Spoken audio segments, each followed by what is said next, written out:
let's get ready. But before that, I'm going to ask Dr. Virginie Cobigo to come on up or sit there, whichever you prefer, and maybe share a bit about your background with us and then the content of your talk. So over to you. Bonjour à tous, je m'appelle Virginie Cobigo, je serais heureuse de répondre à des questions en français s'il y en a. Hello, I'm Virginie Cobigo, I'm an associate professor in the School of Psychology here at the University of Ottawa. I come here a bit by mistake, I would say. I have been working in the field of intellectual and developmental disabilities for about 20 years, first as a clinician and then as a researcher. And I'm interested in using research as a tool to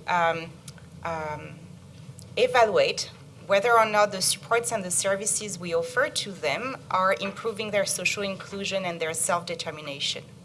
And of course, technologies are important supports in the lives of persons with disabilities nowadays.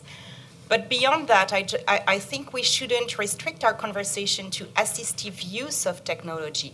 What matters is also the equitable access to mainstream use of technology. It's not because you have a disability that technologies are only made to support you as a person with a disability. It's also your right to benefit from Facebook, from the internet, from all the online services that everybody now enjoy. So just as a background, I don't think of technologies only as assistive technologies.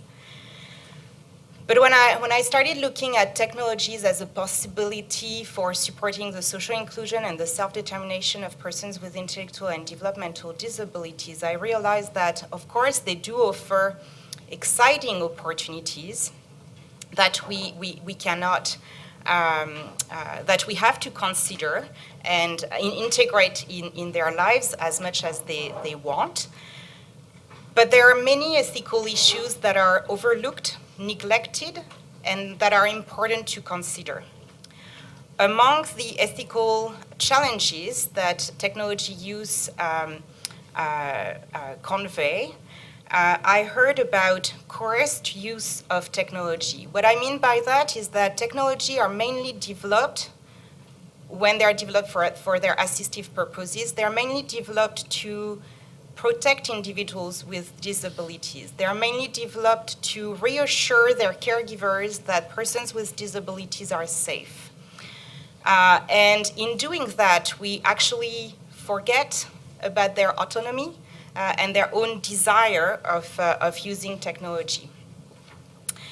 We also tend to overlook the potential for privacy breaches when using technology.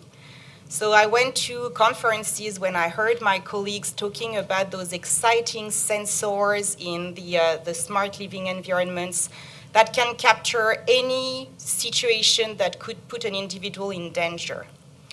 And I never heard any conversations about the detailed information we have on an individual life.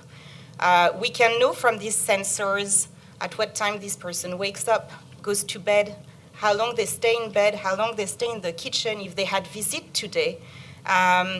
We know a lot about their lives. And I never hear my colleagues academics thinking about the privacy breaches related to these data. And when I say privacy breaches, it's not only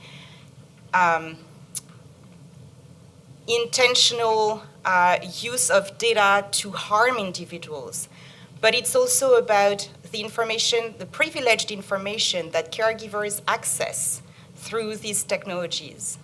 And I'm not sure that we ask persons with disabilities if they want to share all that information with their caregivers. Cost that you referred to, Lundi, is also very important, especially because information technology has a huge assistive potential for persons with cognitive disabilities, but they're not covered by the typical funding programs for assistive technology. So they cost a lot to the users. And one that we shouldn't forget either is stigma. So what is the stigma associated with the use of these technologies in the workplace, at home, or in any environment, including at school when we talk about kids? So what I try to do with a piece of my current research is to inform that debate and try to add to the current research in technology use some evaluation of long-term impact of ethical issues related to technology use, and not evaluation that is only about the intentional functionalities of the technology. So most of the research has been looking at whether or not the technology does what it's supposed to do, which is great. We have to make sure that it works. But also there might be some unanticipated effects of the technology, such as the one I just used as examples, that we should consider as well. So to me, there is an urgent need for conversations like the one we're going to have tonight, but also for research that will take into account those complex ethical issues. And I don't think we can do that in silo. I think those conversations must involve, of course, persons with disabilities.